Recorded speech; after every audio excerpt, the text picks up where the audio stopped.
ভাই বাংলাদেশ ২ টা ভুলের জন্য কিন্তু ম্যাচ হেরে গেল। ১ম ভুল ছিল শরীফুল ইসলামের আর ২য় ভুলটা করছে তাওহিদ হৃদয়। আসলে ভাই বাংলাদেশ মানে এরা আসলে বুঝে উঠতে পারে না যে কখন কি করতে হবে আর কখন কি করা যাবে না। এই এই যে ২ টা মানে ভুল, এই ভুলটার জন্যই কিন্তু এরা ম্যাচটা হেরে গেল। দেখেন প্রথমত শরীফুল ইসলামের কথা বলি।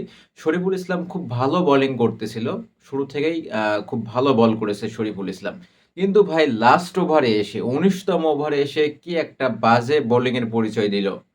প্রথমত ওভারে মার খাইছে এবং লাস্টে ৬ নাম্বার বলে একটা বাজে থ্রো করার কারণে অবার্থ হয়ে ৫ রান চলে গেল।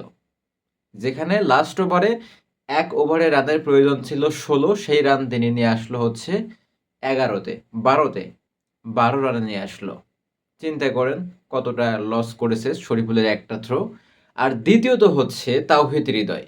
আর ভাই তানজিম সাকিবের কথা নাই বলি, তিনি যা বল করছে মানে ম্যাচ হারার এটাও আরেকটা কারণ। এটা ৩ নাম্বার কারণ হিসেবে দেখতে পারেন যে তানজিম সাকিব তিনি খুবই বাজে বল করেছে। তারপরেও তানজিম সাকিবকেই ২০তম ওভারে নিয়ে আসছে। এটা একটা ভুল। তারপরে হচ্ছে তাওহিদ হৃদয় আ ২০ ওভারের ৫তম বল, ১৯ ওভার ৫ নাম্বার বল।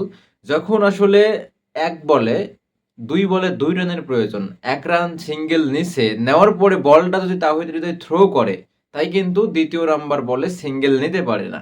কিন্তু তাওহিদ হৃদয় কি করছে? বলটা থ্রো করে নাই। কারণ কি? ওই যে শরীফুল ইসলাম থ্রো করে ৫ রান দিয়েছে। এই যে একটা ভাই, মানে মনের মধ্যে ভয়। এদের আসলে মন খুলে কোনো কিছু করতে পারে না ভাই, করার সাহস পায় না। কারণ ১ম এ দেখছি শরীফুল ইসলাম একটা ভুল করে ৫ রান দিছে। আবার আমি যদি একই ভুল করি তাহলে কি মানে কি হয়, কি না কি হয়ে যায়। এই একটা ভুলের জন্যই কিন্তু আ আরব আমিরাত ১৯ ওভার ৫ নাম্বার বলে জিতে গেছে। যদি তাওহিদ হৃদয় সেই থ্রোটা করে, জাকের আলী কিন্তু ওরে মানে এক পর্যায়ে মুখ খারাপও করে ফেলেছে। "দে বল, বল দে, থ্রো করস না কেন? বল থ্রো করস না কেন?" মানে জাকের আলী খুব চেষ্টা করছে আরকি। কিন্তু তাওহিদ হৃদয় বলটা থ্রো করে নাই।